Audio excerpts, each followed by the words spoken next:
그 제자의 증언 시리즈 18번째 시간, 열매 맺는 가지가 되기 위해 라는 말씀의 제목으로 하나님의 말씀 선포하겠습니다. 열매 맺는 가지가 되기 위해. 제가 4년 전에 처음에 우리 교회에 부임하였을 때 우리 교회가 가지고 있었던 모습 중에 가장 인상 깊었던 것은 우리 교회 아일랜드 드라이브 앞에 진입할 수 있는 곳에 있었던 큰 거목들의 나무였어요. 아름다운 꽃을 피우는 그러한 넉넉함이 있었던 나무. 어느 날 저희 아내가 제게 이런 말을 했습니다.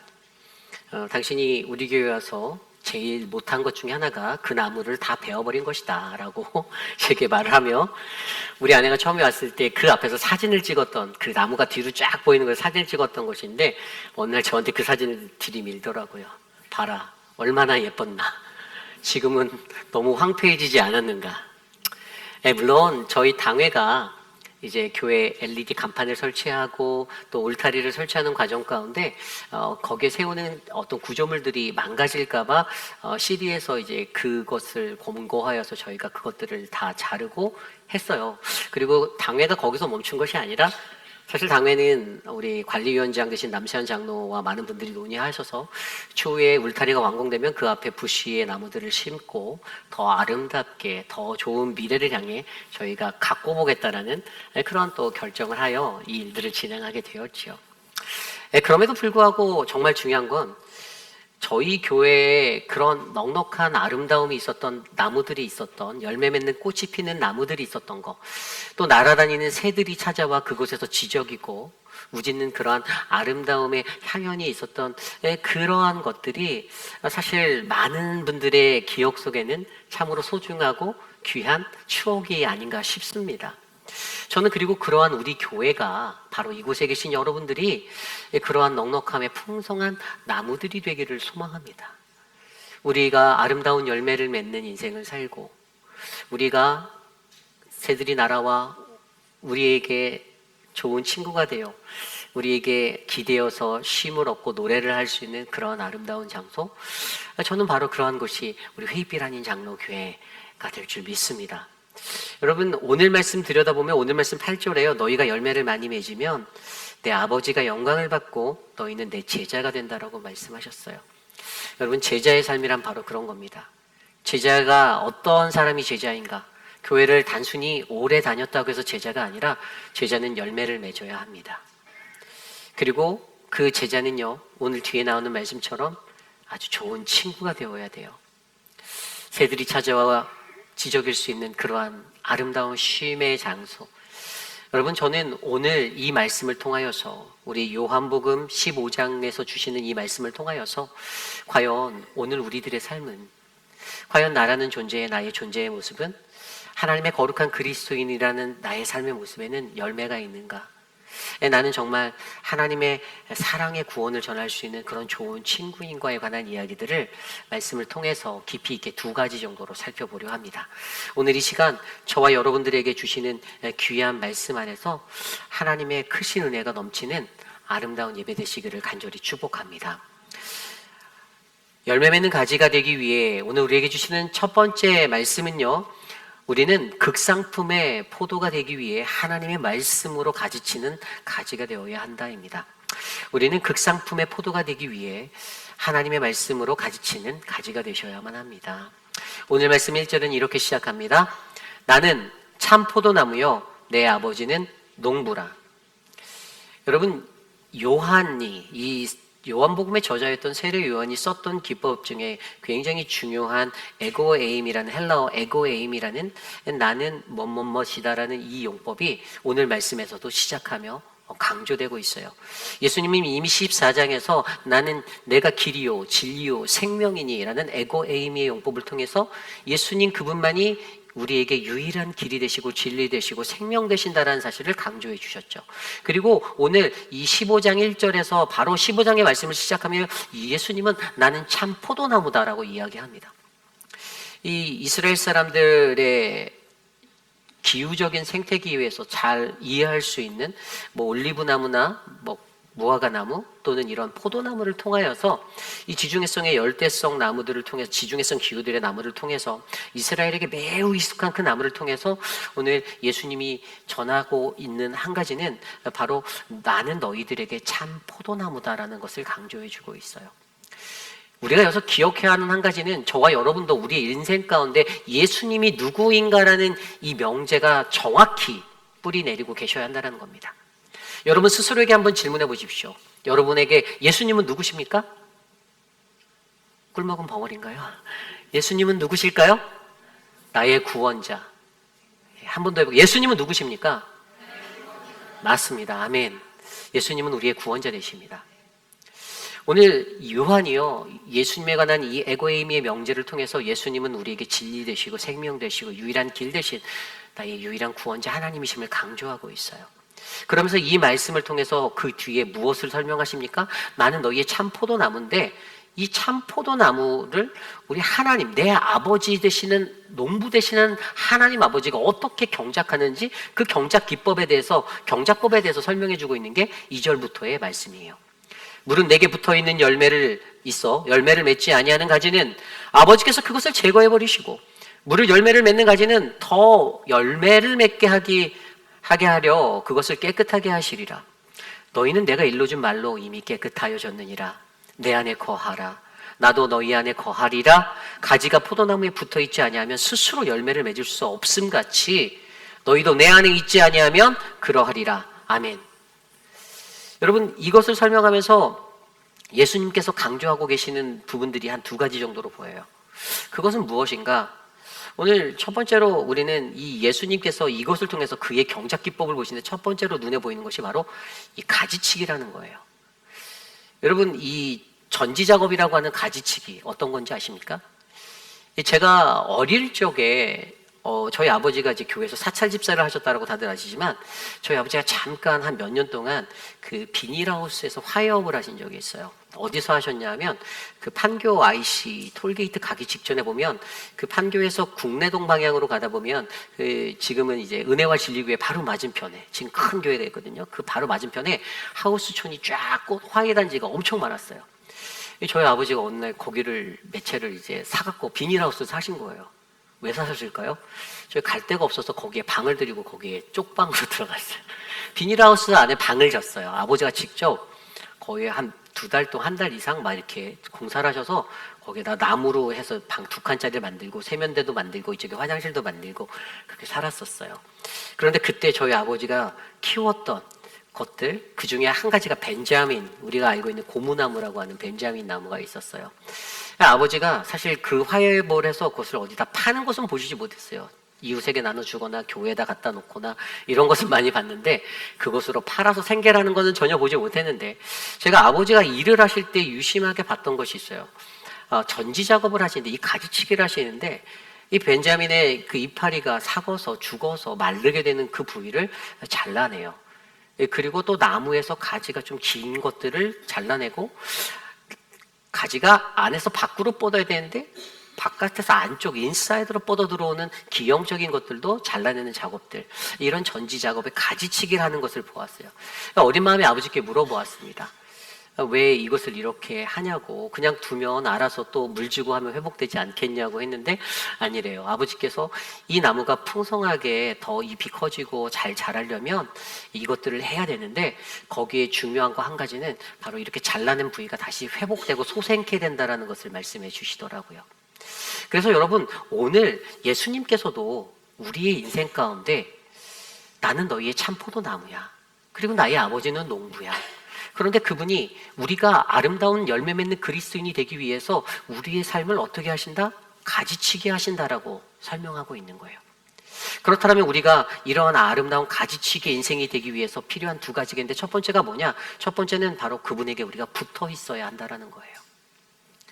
여러분 저와 여러분들에게 2절에 물은 내게 붙어 있어라는 이 조건부적인 말이 따라 들어가요. 수식어가. 그런데 붙어 있지 아니하면이라는 것으로 표현하며 주님께 붙어 있다와 붙어 있지 않다의 대조적인 상황을 통하여 붙어 있게 됐을 때는 어떻게 된다고 했습니까? 붙어 있게 될 때는 아름다운 열매를 더 맺을 수 있게 한다고 하셨어요. 그러나 붙어 있지 아니하면 그 가지를 어떻게 해요? 제거해 버리신다라고 설명합니다. 더 깨끗이 하신대요. 그 나무를 죽이고 그 나무를 못 쓰게 만드는 것이 아니라 가지치기 작업을 통해서 그 나무를 소생케 하려는 것이죠. 그런데 무엇보다도 제일 중요한 것은 우리가 주님께 붙어 있어야 한다는 거예요. 4절에 말합니다. 내 안에 거하라. 나도 너희 안에 거하리라. 우리가 주님께 붙어 있다면 주님이 우리 안에 거하시겠다라고 설명하십니다. 그러면서 여러분, 우리가 하나님 앞에 붙어서 살아갈 수 있는 그러한 존재가 되기 위해서 어떻게 해요? 붙어 있는다는 것은 하나님께 접속되어져 있는 거잖아요. 그렇죠? 우리가 하나님께 붙어 있는 것, 이것은 하나님과 깊은 관계를 맺고 매일의 삶 가운데 그분과 교제함을 하고 은혜를 받고 그분의 사랑을 느끼며 하루하루 살아가는 거예요. 내가 살아가는 이 세상에서 세상의 수많은 것들이 나를 유혹하고 나를 부르지만, 그러나 그것들을 선택하지 아니하고 오직 나의 선택은 오직 예수 그리스도 당신이 되겠습니다. 사도 바울이 빌립보서 3장 8절에 말하였습니다. 내 주 그리스도를 아는 지식에 가장 고상해서 내가 그를 위해 모든 것을 잃어버리고 배설물로 여김은 그리스도를 얻고. 아멘. 세상의 그 어떤 것보다 세상의 높은 지식과 세상의 높은 학식과 세상의 돈과 명예와 부와 그 어떠한 것이 있다 할지라도 사도 바울의 선택은 그것이 아닌 내가 예수 그리스도를 얻기 위하여 내가 가진 모든 것들을 배설물로 여기고 버리겠다, 놓아버리겠다라고 설명하였던 이 믿음의 고백이 저는 오늘 이곳에 계신 저와 여러분들의 삶에 자리 잡기를 간절히 소망합니다. 여러분, 하나님은요, 우리에게 어떠한 소망을 품고 사셨을까요? 하나님은요, 우리를 통하여서 이 가지치기 작업하는 오늘 이 장면의 이야기를 통해서 내가 너를 가지쳐서 아프게 하려고 하는 거라고 말씀하시지 않습니다. 가지치기 하는 툴이 뭡니까? 그분의 말씀이라고 설명해요. 이미 내가 너에게 일러준 말로 이미 깨끗하여졌다. 그분이 가지치기 할 때요, 이 전지 가위를 쓰는 게 아니라 가위로 그것을 잘라내고 이렇게 하는 것이 아니라 하나님의 말씀으로 우리를 다스린다고 하셨어요. 그런데 그분이 그렇게 할 때 원래 그분이 이런 일들을 하는 것에 우리가 예수께 붙어 있어야 하며 이렇게 하는 목적이 있는데 그 목적은 뭐냐? 이사야서 5장 2절에는 이렇게 설명하십니다. 땅을 파서 돌을 제하고 극상품 포도나무를 심었도다. 그 중에 망대를 세웠고 또 그 안에 술틀을 팠도다. 좋은 포도 몇 개를 발았더니 들포도가 맺었도다. 하나님의 바람은요, 우리가 극상품 포도나무가 되기를 너무나도 원하십니다. 하나님의 애초에 하나님이 농부로서 농사를 시작할 때 하나님이 인류라는 우리 인간을 지으시고 그분이 놓으셨던 그 자리에서 하나님은 우리를 통하여 극상품의 포도나무가 열매 맺히기를 원했던 소망을 갖고 계셨어요. 그런데 문제는 무엇입니까? 이사야 선지자가 외쳤던 것처럼 이스라엘 백성들이 어떻게 해요? 자기의 욕심과 자기의 이기심 때문에 하나님을 떠나고 우상 숭배를, 바알과 아세라와 풍요와 만족의 신, 다산의 신을 쫓아 자신들의 삶을 올인하였던 그것 때문에 하나님이 아닌, 하나님을 붙들지 않은 또 다른 무언가를 붙들고 살아갔던, 그래서 하나님을 놓치게 되었던 그 인생들을 설명하며 말하고 있었던 거예요. 하나님이 가졌던 꿈은 분명히 우리로 하여금 이 땅에서 극상품의 포도나무를 심어서 우리가 아름다운 열매를 맺으며 정말 하나님과 화목하게 살기를 너무나도 원하셨다라는 것. 그래서 이사야서 5장 8절에 보면 인간이 갖고 있는 그 끝없는 욕망이 만든 자리를 어떻게 설명했는지 아세요? 가옥에 가옥을 이으며 전토에 전토를 더하며 빈틈이 없도록 하고 이 땅 가운데 홀로 거주하려는 자는 화 있을진저. 아멘. 너희의 인간의 욕심으로 너희의 배를 채우려 하는, 너희의 욕망을 채우려 하는 그 모든 것들은 저주받을 것이야 라고 선포하였습니다. 우리 인간이 갖고 있는 욕망 때문에, 끝없는 욕망 때문에 여러분 어떻게 되었습니까? 우리는 하나님이 아닌 다른 것을 쫓으며 우리의 삶을 채울 때가 너무나도 많이 있었습니다. 그러다 보니 우리는 극상품의 포도나무의 열매를 맺는 것이 아니라 들포도를 맺으며 우리의 인생이 들포도의 인생처럼 거칠게 살아갈 때가 너무나도 많았던 거예요. 들포도는 무엇입니까? 여러분 너슬포도라고 들어보셨나요? 너슬포도? 머스켓이라고도 하더라고요. 노스캐롤라이나도 있다는데, 포도가 알갱이가 원래 일정한 간격으로 맺혀야 되는데 이게 그 유해 요소가 많아갖고 어떤 영양분의 공급이 원활하지 않고 어떤 붕소도 견합되고 또 세 가지의 어떤 것들이 날 때 너무 그쪽에 한쪽에 몰려서 제대로 반죽되지 않아서 이 포도가 듬성듬성 알맹이가 몇 개 없이 맺히는 이런 포도를 우리가 너슬 포도라고 해요. 그런데 우리 인생이 그런 너슬 포도처럼 이게 가격이 좀 싸거든요. 다른 것보다 풍성하지 않으니까. 원래는 포도하면 보기에 먹음직스럽고 뭔가 알맹이가 좀 차 있어 보이고 그래야 이게 굉장히 상품의 가치가 높아지잖아요. 등급이 높아지거든요.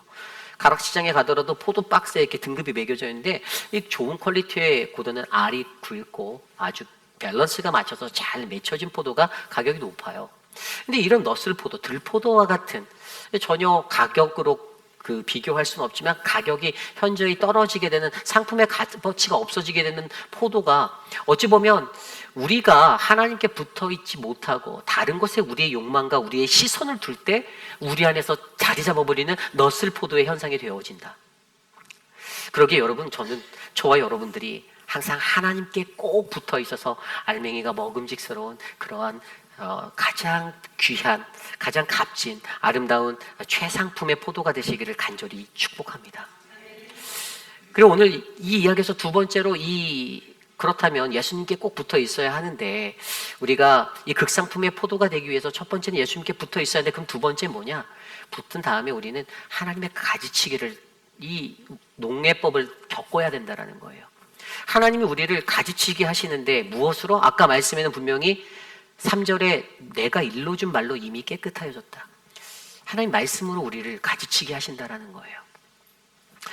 여러분, 이 가지라는 것들을 보면 제가 아버지를 통해서 보았을 때 나무 가지가 긴 거나 바깥으로 뽑지 않고 안으로 뻗었던 것들이나 뭐 이렇게 이미 말랐거나 한 부분들을 잘라내서 이렇게 하는 것들을 보았어요.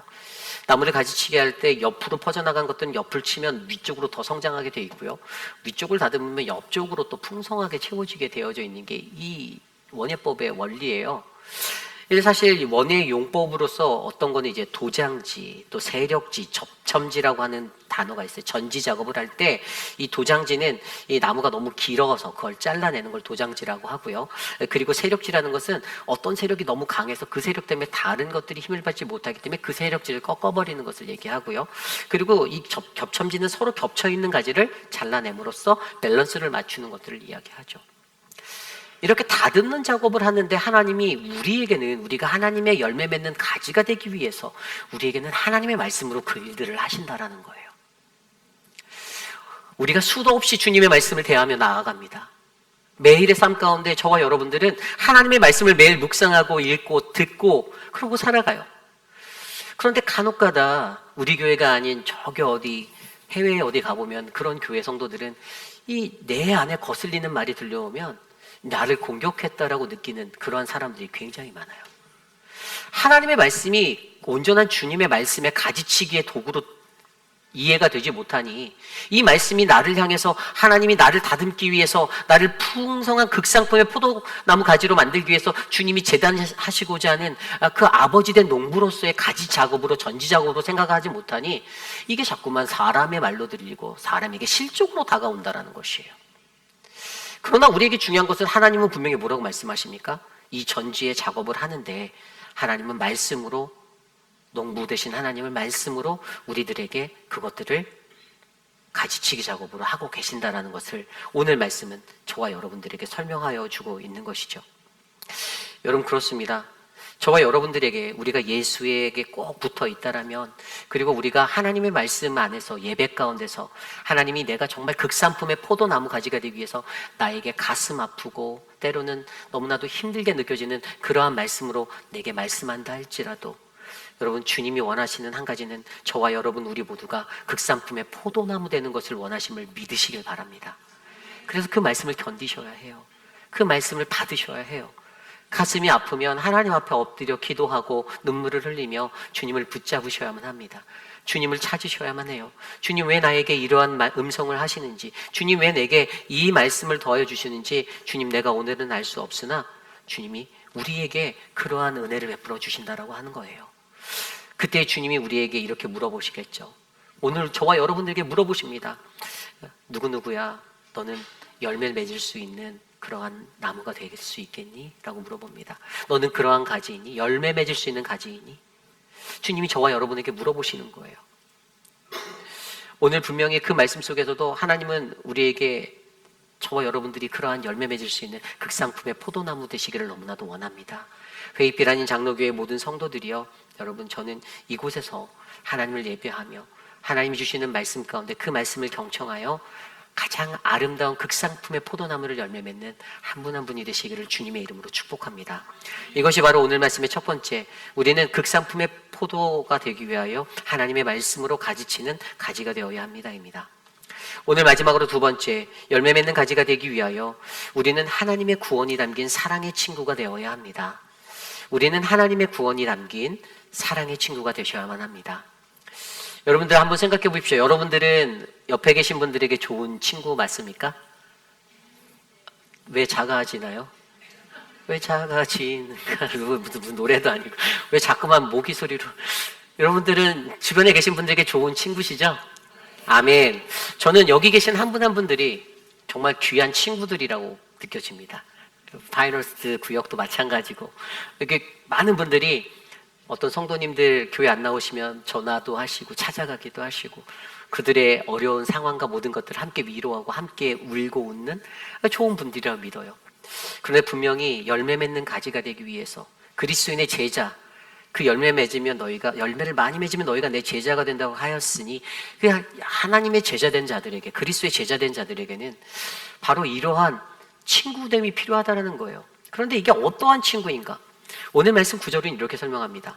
아버지께서 나를 사랑하신 것 같이 나도 너희를 사랑하였으니 나의 사랑 안에 거하라. 아멘. 예수님이 우리를 사랑하신다라고 말씀하십니다. 근데 그 이유가 뭐였죠? 그 리즌은 내 아버지가 나를 사랑하셨기 때문에 내가 너희를 사랑해, 이겁니다. 우리 인간이 사랑하는 사랑의 방법과는 조금 다르죠. 인간의 조건은 무엇입니까? 인간의 조건은 너가 나의 말을 들어줬으니, 너가 내 마음에 들게 행동하였으니, 너가 내 편이니까 내가 너를 사랑할 수 있어. 근데 만약에 배신하면 그건 불가능해. 이게 인간의 논리예요. 그런데 예수님의 말씀은 아버지가 나를 사랑하셨기 때문에 내가 너희를 사랑해 라고 말하고 있는 거예요. 감동적이지 않나요? 저는 이 사랑이 부족한 저에게, 여러분들에게 우리의 사랑의 원리가 되었으면 좋겠습니다. 그런데 10절 말씀에 이렇게 또 이야기합니다. 주의 사랑 안에 거하라. 내가 아버지의 계명을 지켜 그의 사랑 안에 거하는 것 같이 너희도 내 계명을 지키면 내 사랑 안에 거하라. 아멘. 어제 말씀을 통해서 제가 설명드렸던 거 기억나시나요? 사랑과 순종으로 이르는 평안의 자리에 이를 때, 여러분, 사랑이란 무엇인가에 대해서, 사랑은 분명히 하나님의 말씀을 지키는 거라고 제가 설명드렸어요. 주의 말씀을 지키는 게 사랑이에요. 어떻게 사랑해야 할까? 하나님의 말씀을 지키면서 그게 사랑이라는 거예요. 근데 오늘도 동일하게 그 사랑을 이야기합니다. 너희가 나의 계명, 나의 말씀을 지켜라. 너희가 내 말씀을 사랑하고 지켜내는 것. 여러분, 사랑이란 무엇입니까? 여러분, 사랑하면요 다 할 수 있지 않나요? 그렇죠. 김주호 목사님, 사랑하니까 보라사모가 원하는 거 다 들어주실 수 있잖아요. 그죠? 그럼 제가 저 사랑하시나요? 제가 원하는 거 다 해줄 수 있나요? 다 못 해줄 사랑하면 다 해줄 수 있어요. 여러분, 저는 사랑은요 무능케 만드는 것이 아니라고 봅니다. 사람은 초인적인 힘을 갖게 만드는 것이에요.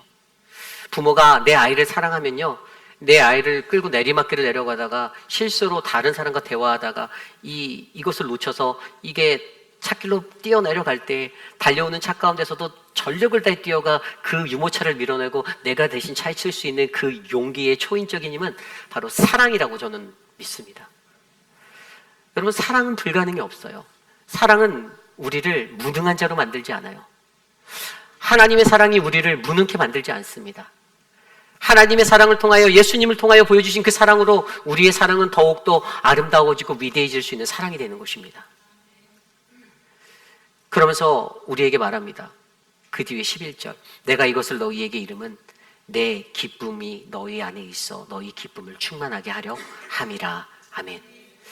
굉장히 중요한 첫 번째 원리가 나와요. 우리가 하나님의 구원이 담긴 사랑의 친구가 되기 위해 첫 번째는요, 여러분, 기쁨으로 사랑하셔야만 합니다. 우리가 사랑할 수 있는 것은 기쁨 때문입니다. 기뻐하세요. 내가 너무나도 기뻐서 기쁨으로 일할 수 있는 거고요.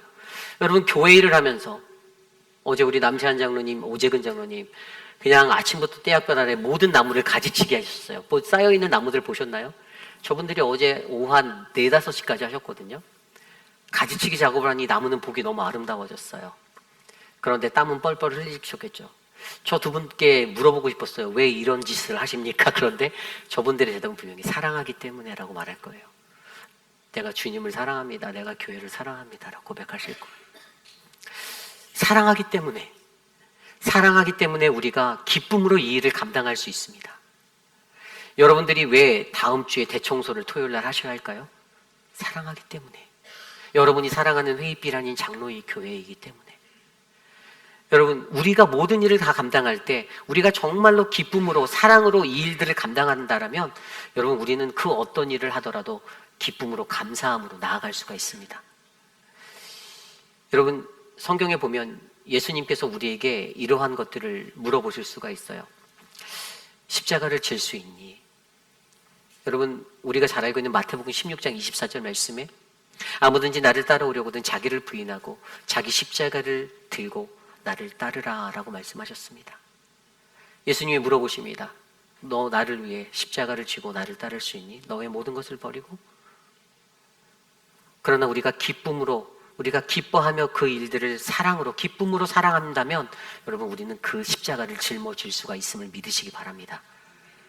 예수님이 또 이렇게도 물어보실 수 있어요. 요한복음 13장 14절에 우리가 이미 앞선 말씀에서 봤듯이 누군가의 발을 닦아줄 수 있겠니?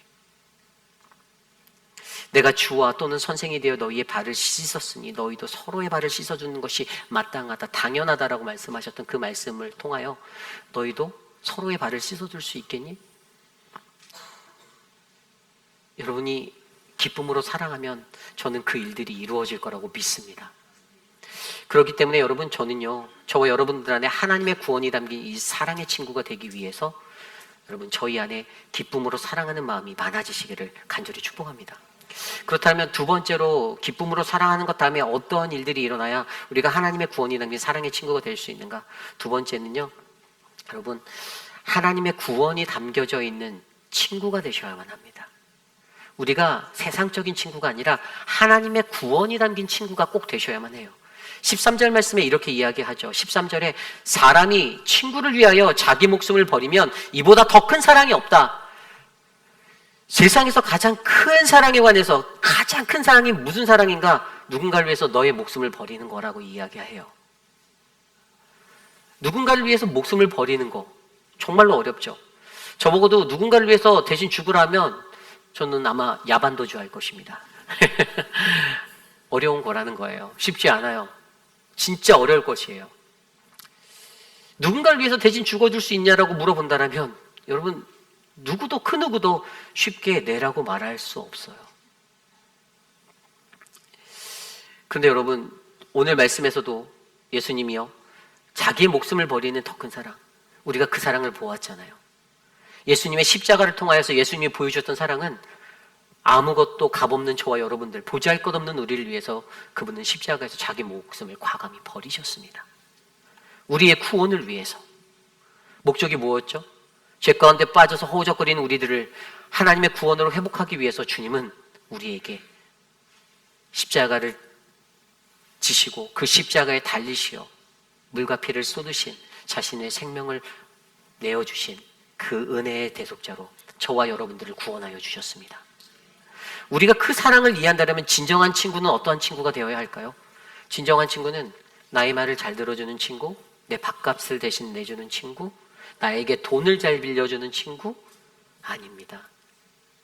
나의 영혼을 위하여, 나의 영혼의 구원을 위하여 간절히 기도하고 자신의 목숨을 내어줄 수 있는 사람을 여러분들 진정한 친구로 따르셔야 하고, 그러한 분들이 여러분들이 되셔야만 합니다.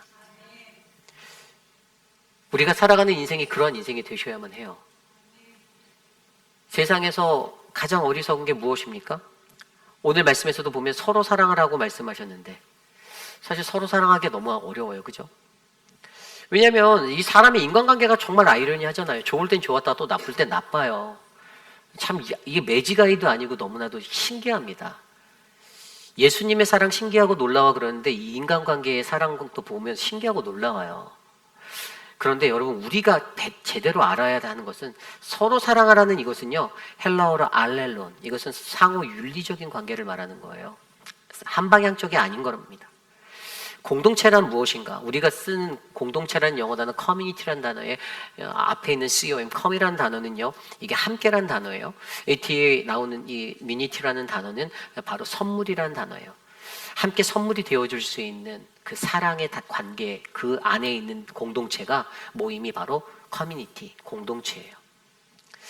저는 저와 여러분들 안에 우리가 서로 사랑하라는 하나님의 그 말씀을 듣고 우리가 살아갈 때, 그러나 우리가 정말로 기억해야 하는 것은 우리가 정말로 사랑하기 위해서 우리는 어떻게 해야 되는가?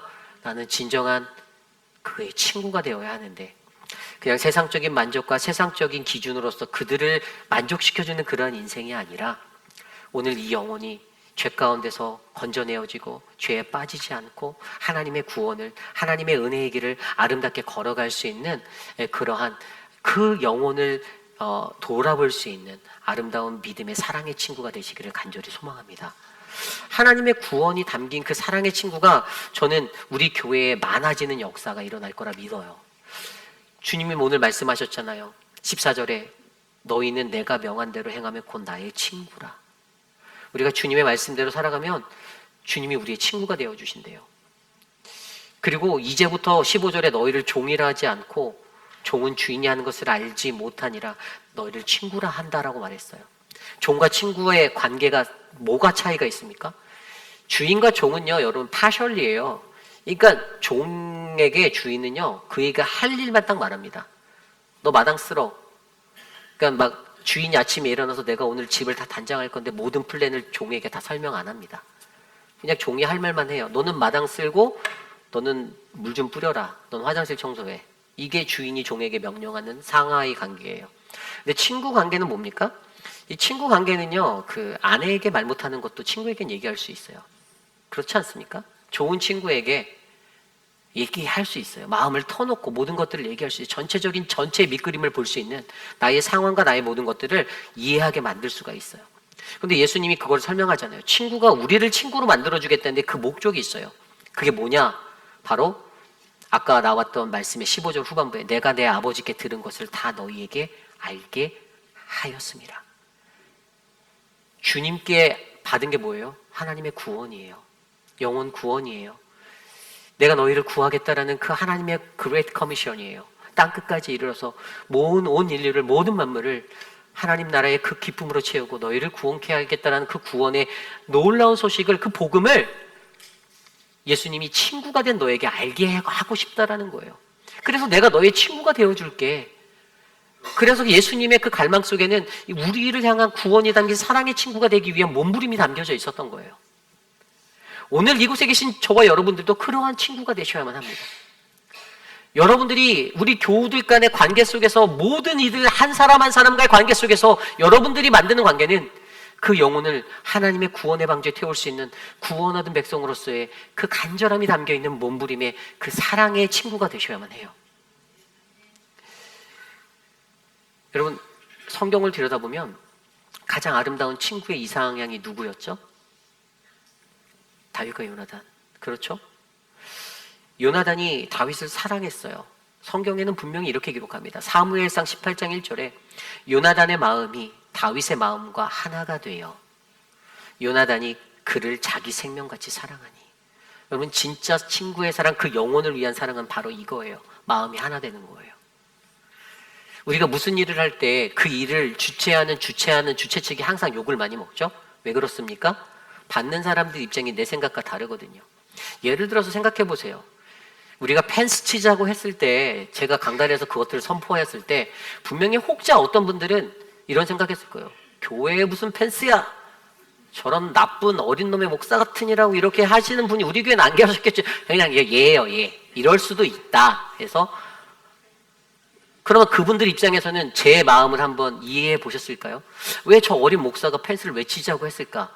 저 녀석은 새벽부터 밤늦게까지 교회에 있었을 텐데 무엇을 보았을까? 왜 저 사람이 우리 교회에 이 펜스의 중요성을 왜 강조할까? 한 번이라도 제 입장에서 그 부분들을 이해해 보시려고 했나요? 그런 분들이 있어요. 그래서 동참해 주셨죠.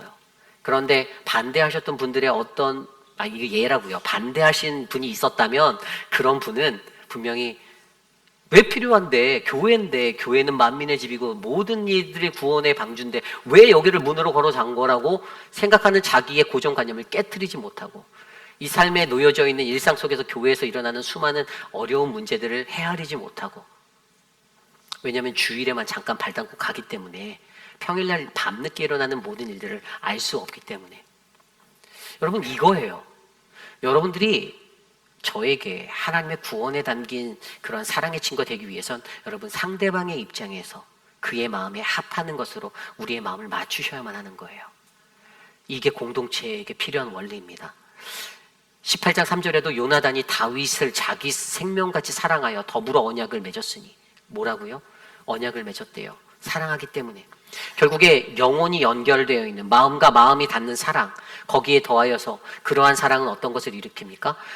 약속 위에, 언약 위에 서로를 지켜주기 위해서, 세워주기 위한 친구됨의 사랑이 만들어진다라는 거예요. 우리 회입빛 아닌 장로교회 공동체에는 저는 요나단이 보여준 이러한 사랑의 은혜가, 진정한 사랑의 친구됨의 은혜가 넘쳐나기를 간절히 기도합니다. 그랬더니 이것이 여기서 멈췄나요? 아니요.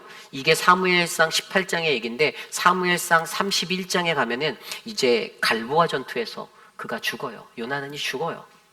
아버지 사울과 함께 죽습니다. 그리고 그 뒤에 가면 사무엘 하로 넘어가서 사무엘하 1장에 보면 다윗이 그의 죽음의 이야기를 듣고 슬퍼하며 지었던 애가의 장면 중에 1장 26절 이러한 구절이 있습니다. 내 형 요나단이여, 내가 그대를 애통함은 그대는 내게 심히 아름다움이라. 그대가 나를 사랑함이 기이하여 여인의 사랑보다 더하였도다. 아멘. 다윗도 요나단을 사랑하였습니다.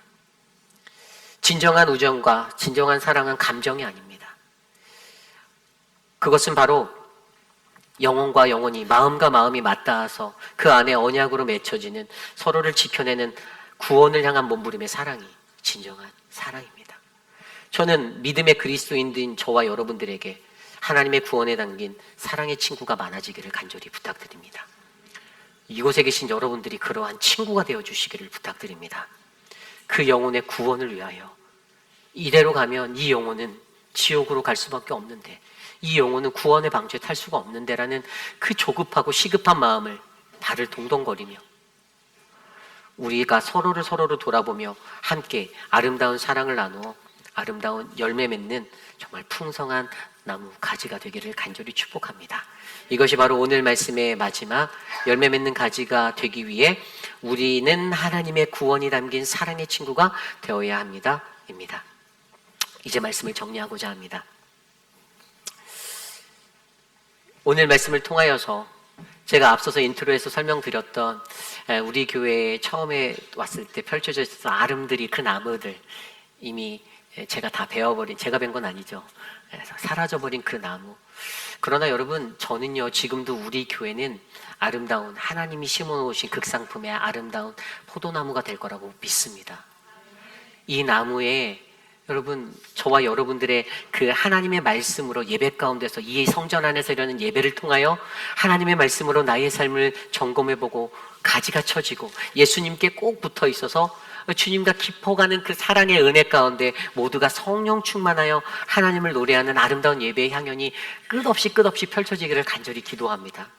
아울러 거기에 하나님의 구원에 담긴 그 사랑의 친구가 많아지기를 기도합니다.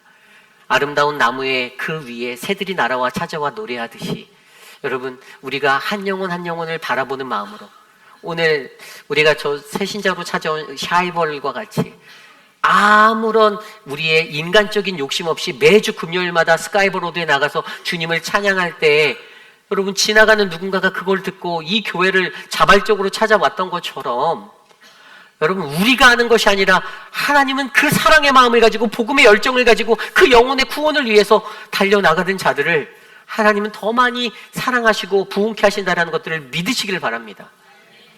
저는 우리 회입빛 아닌 장로교회가 그래서 자랑스럽습니다. 여러분, 오늘 여러분들은 어떠한 나무이십니까? 여러분들은 열매 맺는 나무이십니까? 여러분들은 사랑의 친구가 될 수 있는 그러한 나무이십니까? 제가 이번에 사우스 아프리카에 가서 우리 김현주 선교사님을 만났을 때 선교사님의 삶을 통해 굉장히 많은 도전을 받았습니다.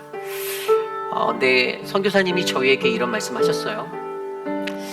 8년 전에, 정확히 8년 전에 이제 남편 되시는 고 김정우 목사님, 감리교 목사님이신데 그분이 이제 소천하셨어요. 아이들의 학교 건물을 짓고 벽돌을 쌓고 그런 작업들을 하고, 선교 현장에 가면 그분이 벽돌로 만들어 놓은 아직까지 많은 것들이 있어요. 근데 그 뜨거운 낮에 이제 페인트 칠을 하러 나가신 거예요. 근데 남자들에게 근성이 있거든요. 이거 하다가 어지러워서 이제 들어왔는데 이거 1시간만 하면 마무리할 수 있을 것 같으니까 아이들을 위해서 이거 빨리 가서 마무리하겠다고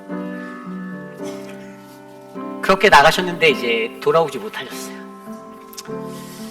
선교사님이, 김요한주 선교사님이 하나님을 원망하는 마음처럼 하나님께 기도했대요. 하나님께 부르짖었대요. 왜 내게 이러한 아픔을 주셨는가? 하나님, 당신의 열매는 무엇입니까? 하나님이 선교사님에게 이렇게 말했대요. 내 남편 고 김정우는 나의 열매다 라고 얘기하셨대요.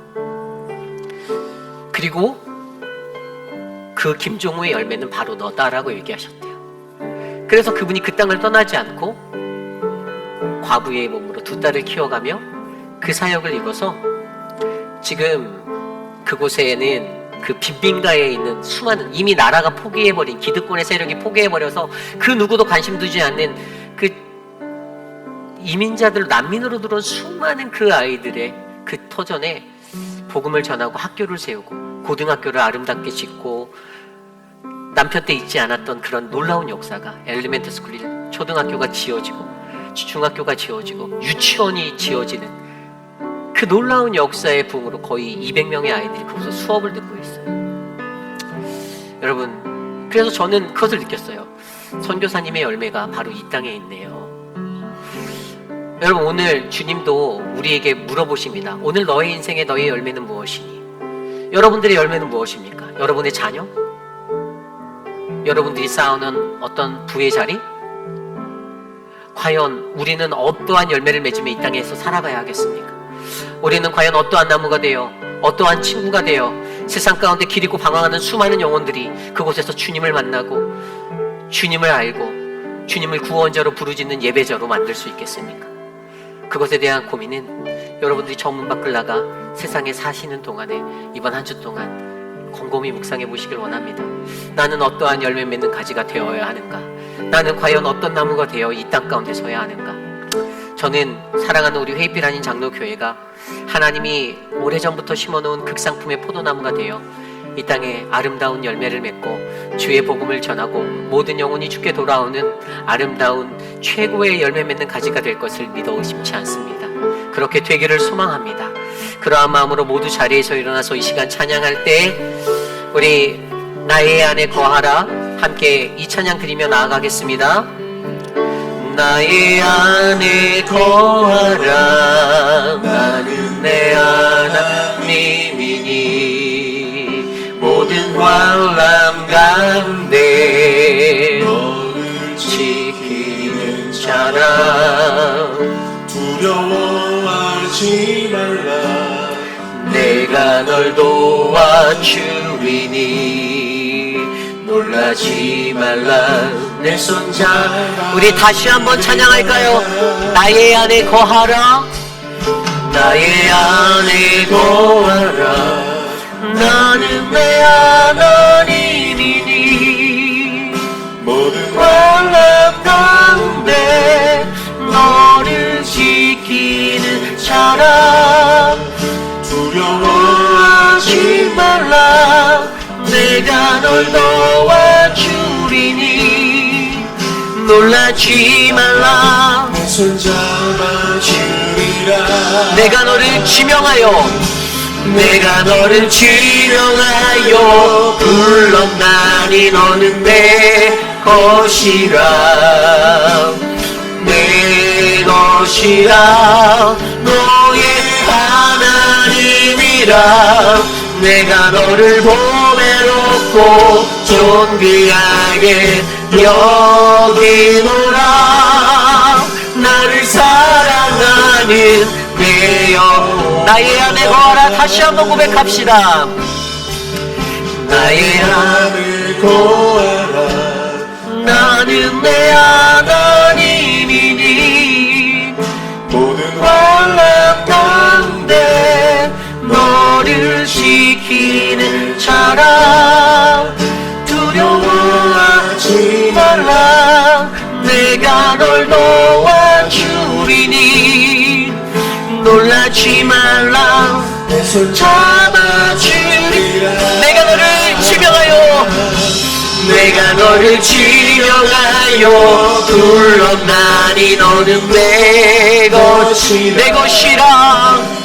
내 것이라 너의 하나님이라 내가 너를 보배롭고 존귀하게 여기노라 너를 사랑하는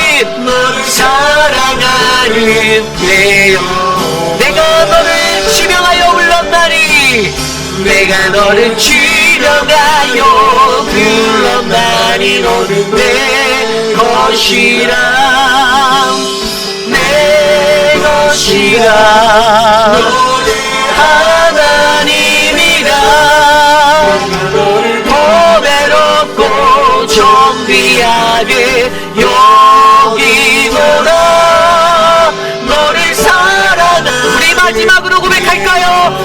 내가 너를 지명하여 불렀나니 내가 너를 지명하여 불렀나니 너는 내 것이라 내 것이라 하나님이라 보배롭고 존귀하게 여기노라 너를 사랑하는 내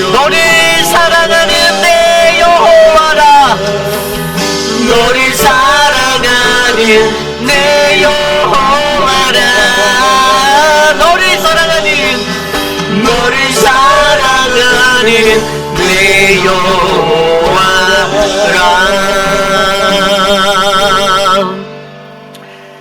참으로 존귀하신 하나님 아버지 주님의 크신 은혜에 감사드립니다. 우리 회의빛 아닌 장로교회가 하나님이 세우신 이곳에서 아름다운 극상품의 포도나무가 되어 열매 맺는 가지가 되기를 간절히 기도합니다. 하나님의 구원이 담긴 사랑의 친구가 될 수 있는 그러한 나무가지가 될 수 있도록 열매 맺는 가지가 되도록 하나님 우리를 지켜주시옵소서.